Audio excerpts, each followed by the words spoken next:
This is my 2009 Seadoo GTX155 that I've turned into a bit of a fishing machine with a bit of an esky and stuff there on the back that I made up with some rod holders. Anyway, not here to talk about that.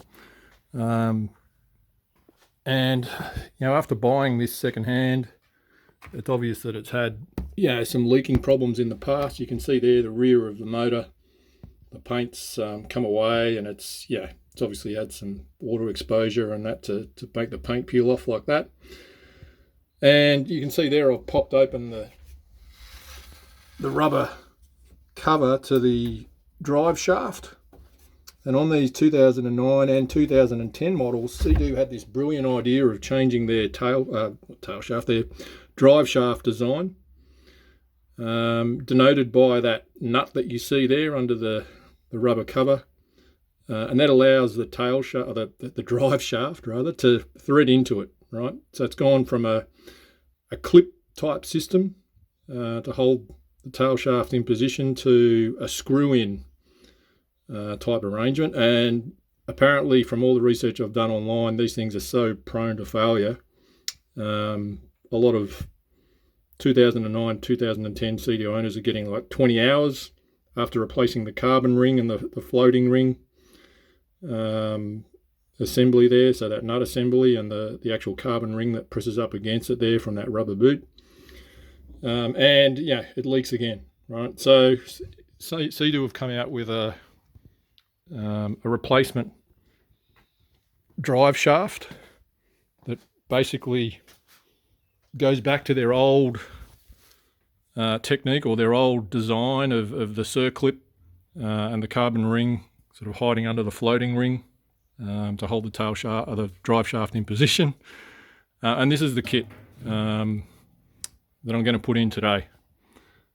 So we'll see how it goes. But yeah, I wasn't prepared to just replace the carbon ring and the floating ring again, because it looks like this is going to be a reoccurring thing. It's only got 60, or when I bought it, it had 67 hours on it. It's now got 80 hours on it on the ski, and it's a 2009, bought in late 2022. So not a lot of hours, right? And it seems to be a reoccurring problem. And the only way to fix it is really, I think, to use the Seadoo replacement kit. So it's the shaft and a different old school floating ring assembly that they used on the pre-2009 and post-2010 models, right? We'll have a look at that in a minute. So this is the Seadoo drive shaft replacement kit that I was talking about. This is the brand new drive shaft. This is the kit, or part of the kit. You can see there the kit number, or the part number, that has the floating ring, the carbon ring, the two inner O-rings, and the clip that holds the drive shaft in. I'm imagining that's going to slide onto this part here. Probably sit in there somewhere.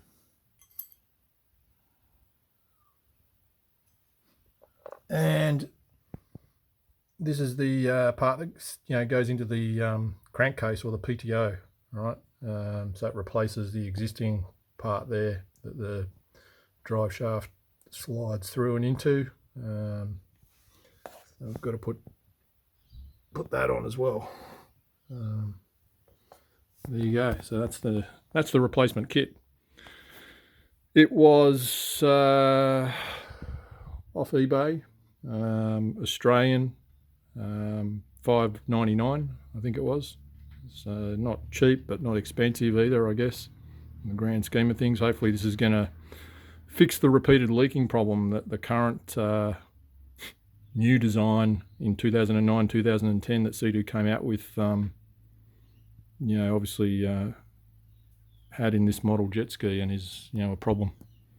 Well, let's get to it and see what's involved in actually doing this job. To do this job, from everything I can tell, you're going to need a few tools.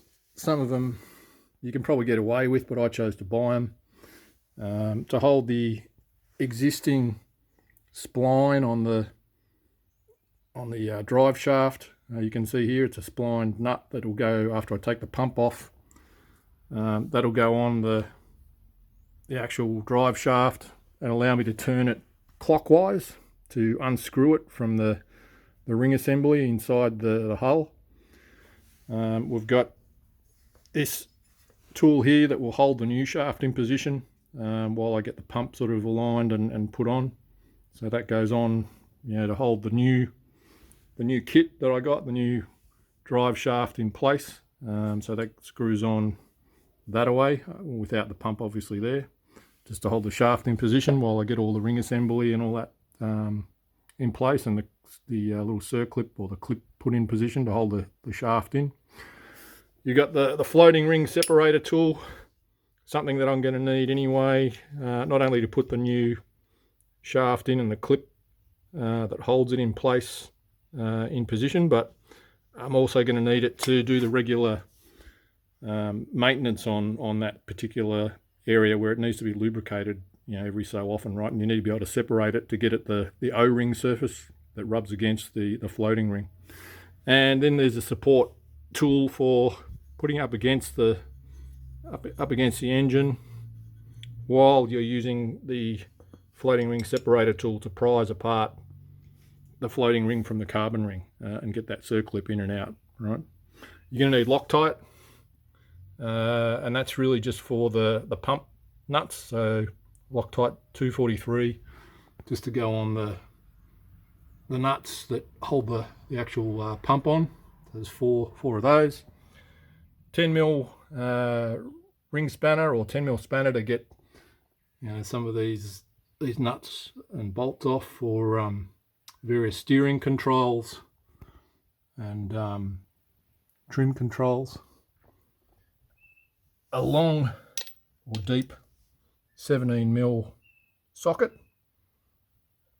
right, and an long extension bar with a uni connection, again just to get into where those pump bolts are and undo the pump bolts that hold the pump on, and a long flat screwdriver, right, to get into the area there that holds that hose on above the pump assembly. So that's everything you're going to need if you want to do the job, I guess, easily, or without, I guess, damaging any of the new parts. I've never done this before. First time working on a jet ski, to be honest. I've done a lot of previous boat repairs and so on to various aspects of boat motors in the past, but this is first time I've worked on a jet ski, so we'll see how we go. First thing that the service manual says in order to do this job is to avoid oil leaking out of the drive shaft input. You need to start her up and put her on 4,000 RPM for about 10 seconds to get all that oil out of the PTO case and into the oil pan. So we're going to do that.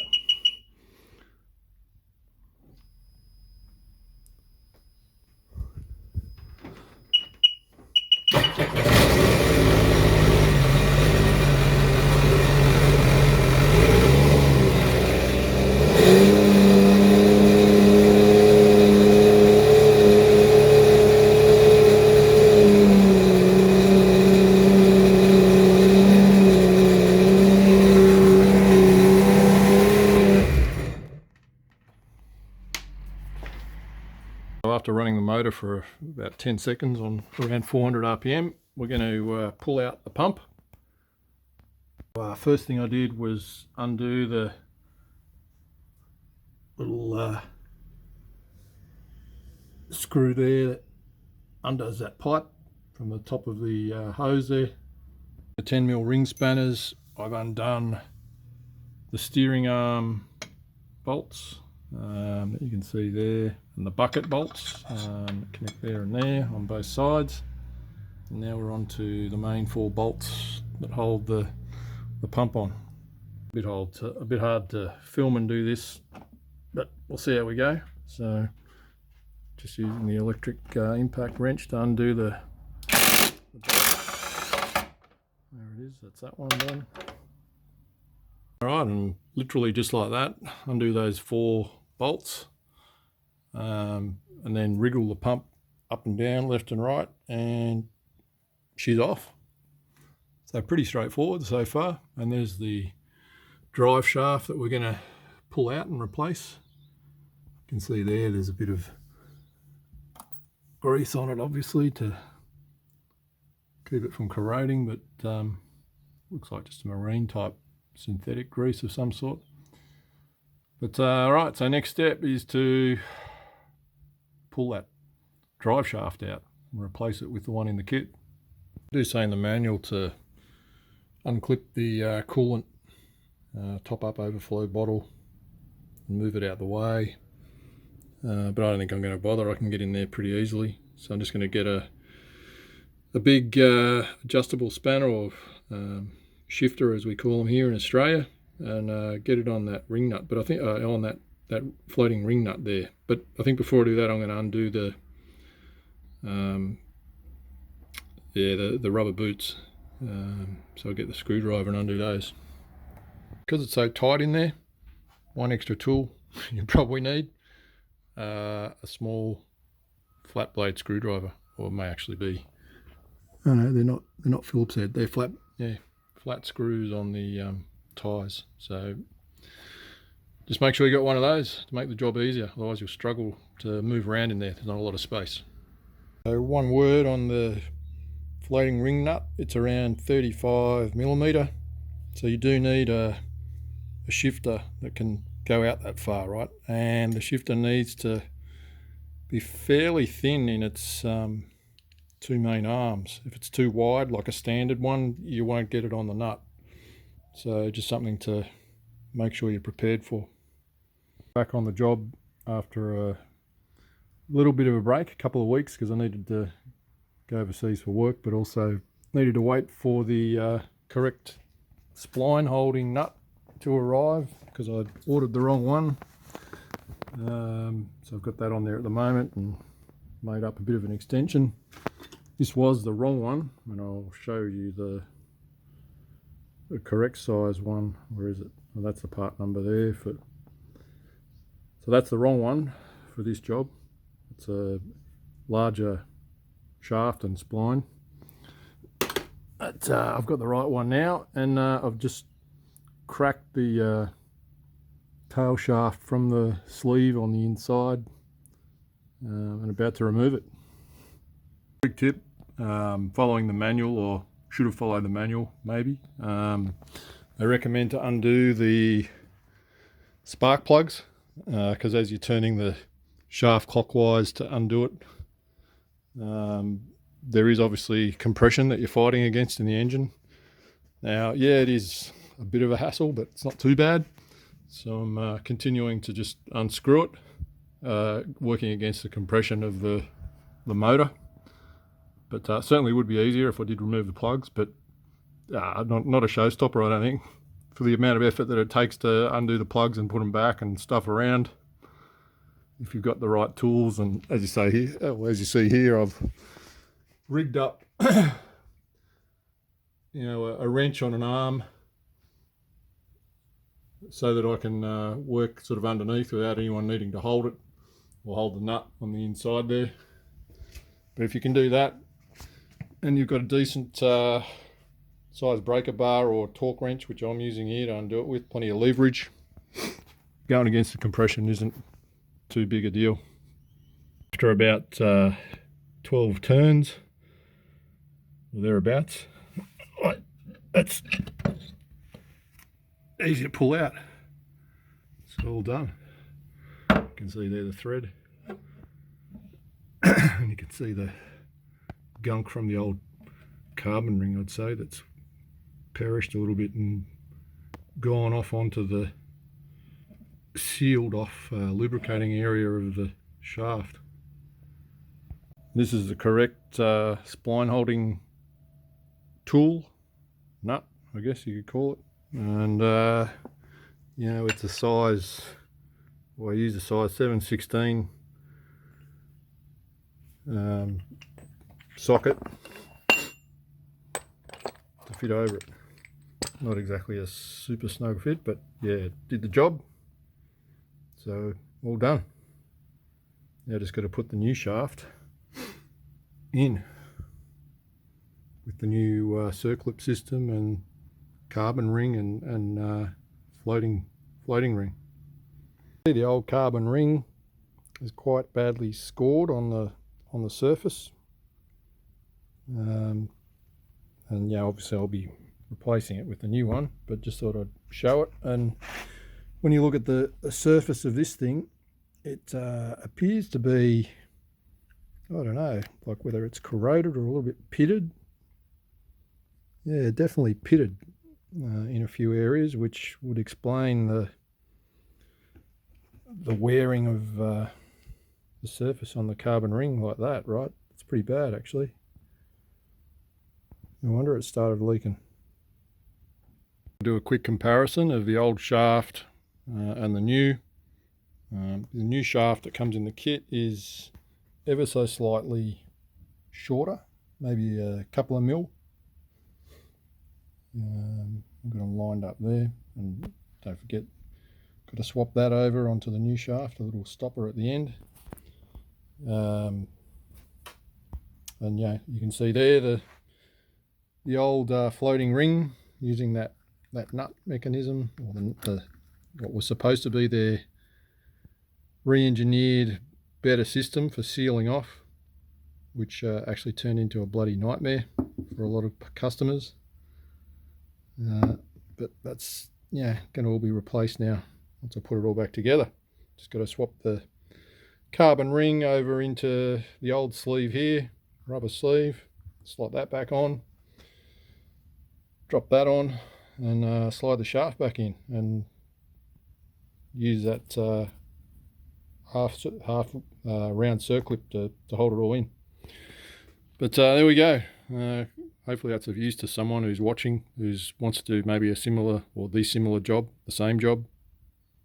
Right, so we got the new drive shaft in, new floating ring assembly. You can see down in here. That's now using the little half circlip to hold it in, and a brand new carbon ring there. So all that's new, and it'll all seem to go together pretty well. And around the back here, I've already got the pump back on.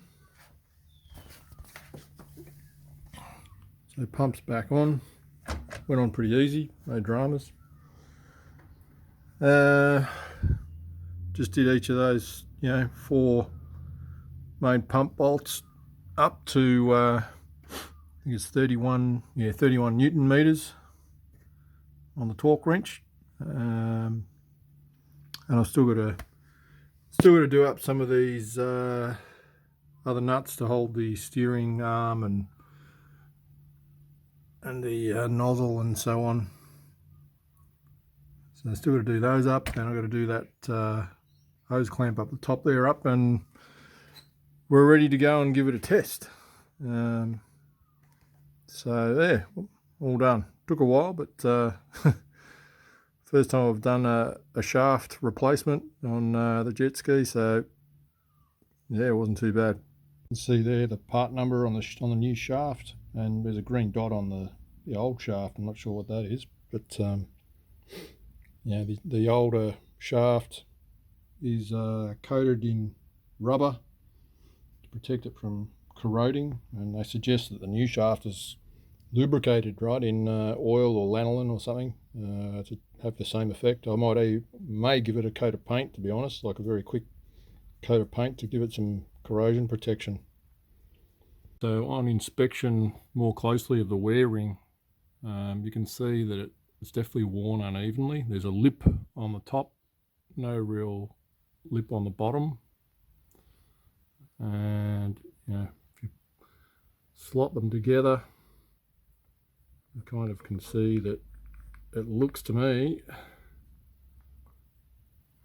a bit difficult to tell there with the limited light, but there you go. There you can see that it's been sitting or pressing harder on the top than it has been on the bottom, and it's therefore worn away on the top more, which to me would indicate some sort of engine misalignment. All right, so should be probably sitting there, so it's even pressure. So I'm thinking the engine needs to probably come down a bit at the front so that it squares up a little bit, like there. so maybe 1 millimetre or 2. So I have to have a look at, see if there's some shims or something, but that'll be my next task, I guess, to work out why that uneven wear's happening, because that's just going to mean the wearing's going to wear out a lot quicker, and I'm going to have to replace it a lot more often if I want it to stay leak proof. So I did end up painting the drive shaft so that it's essentially covered in the same area as the rubber was on the old one, and I used some Rust-Oleum paint and primer in one. I've used it before, it's pretty good, it sticks really well, that stuff. So yeah, hopefully that'll save me from having to coat it all the time in oil or in a lanolin type anti-corrosion sort of covering.